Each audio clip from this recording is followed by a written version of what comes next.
Shalom semuanya, apa kabarnya nih semuanya? Aku harap kalian semua kabarnya baik-baik aja ya dimanapun kalian berada. Perkenalkan, namaku Denny, aku mewakili tim Doa Rekoleksi 20. Hari ini aku akan membawakan podcast rekoleksi episode yang kedua. Nah, kalau di minggu lalu kan kita udah bahas nih soal jenis-jenis Roh Kudus atau bisa dibilang sebutan-sebutan dari Roh Kudus. Nah, kalau di episode yang pertama kemarin kita udah membahas soal apa itu roh hikmat.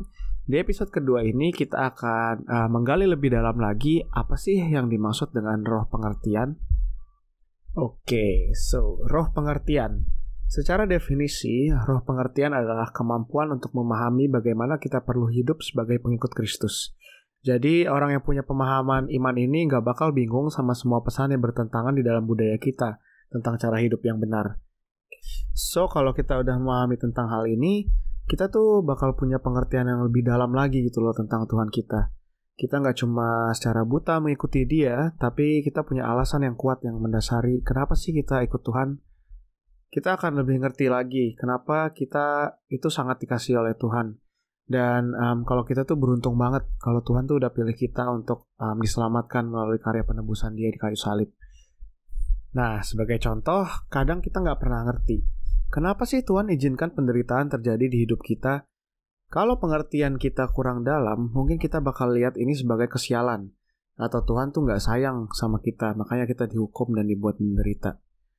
Tapi, jika kita punya pemahaman iman yang benar, kita akan memandang penderitaan dengan perspektif yang berbeda. Kalau sebenarnya Tuhan izinkan penderitaan terjadi di hidup kita, itu biar kita level up. Supaya kita lebih dekat lagi sama Dia ketika kita menderita, dan terus mengandalkan Dia di segala apapun situasi hidup kita. Supaya melalui penderitaan kita juga, kita bisa akhirnya memuliakan Dia. Nah, kalau kita bicara soal roh pengertian, satu tokoh Alkitab yang bisa kita contoh adalah Ayub. Kalau kalian tahu kisah Ayub, di Ayub 1 ayat 1 dikatakan bahwa Ayub hidup seperti tanpa masalah. Tapi ketika Tuhan izinkan Ayub masuk ke dalam pencobaan dan penderitaan, hartanya mulai dirampas, ternaknya semua kabur, karena penjaganya disambar petir dari langit, lalu anak-anaknya meninggal karena rumahnya rubuh pas mereka lagi pesta. Dan yang gilanya lagi, semua hal yang barusan aku sebut itu terjadi sekaligus di waktu yang bersamaan. Tapi apa cuma sampai situ aja? Enggak, seluruh tubuh Ayub juga ditimpa kebusukan. Dan pada akhirnya istrinya yang seharusnya jadi support system dia, akhirnya pun menyuruh Ayub buat mengutuk Tuhan. Dan teman-temannya ngejudge dia karena semua yang dia alami itu karena Ayub adalah orang yang berbuat dosa. Kenapa semua ini bisa terjadi? Padahal Ayub kan adalah pribadi yang sangat benar di hadapan Allah. Tapi satu hal yang Ayub gak pernah lakuin. Di Ayub 2 ayat 10, dikatakan bahwa Ayub gak pernah berbuat dosa dengan bibirnya. Dia gak pernah nyalahin alam, dia gak pernah nyalahin situasi, dia gak pernah nyalahin istrinya, teman-temannya, dan juga nyalahin dirinya sendiri. Terlebih, dia gak pernah sama sekali nyalahin Tuhan. But instead, Ayub malah memuliakan Tuhan.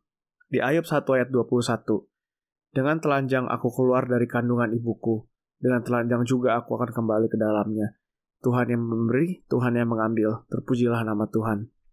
Aku percaya, Ayub bisa berkata demikian karena dia punya pengertian yang kuat tentang Tuhan, tentang bagaimana orang Kristiani seharusnya hidup dan bersikap jika mereka dihadapkan oleh penderitaan.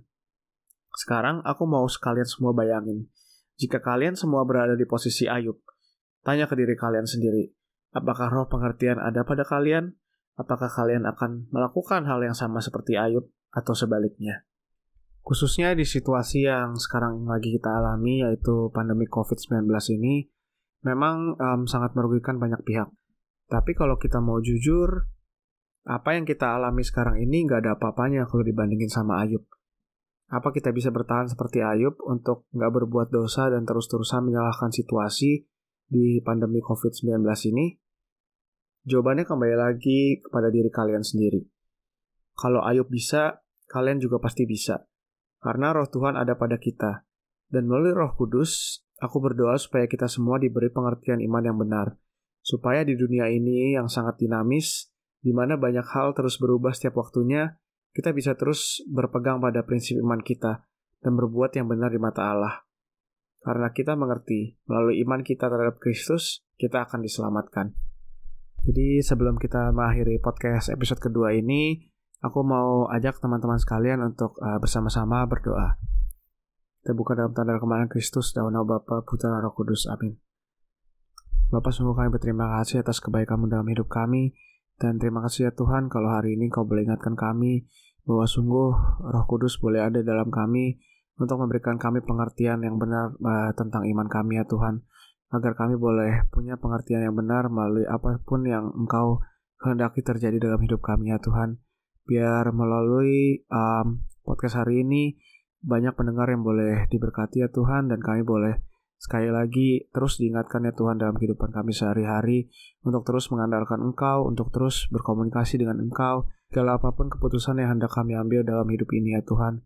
Biar kami boleh belajar dari Ayub ya Tuhan, ketika badai menerpa di hidupnya, ketika apapun yang kami alami dalam hidup kami ya Tuhan, kami boleh terus punya iman yang kuat akan Engkau, bahwa sesungguhnya apapun yang Engkau perbolehkan terjadi dalam hidup kami itu untuk kebaikan kami ya Tuhan.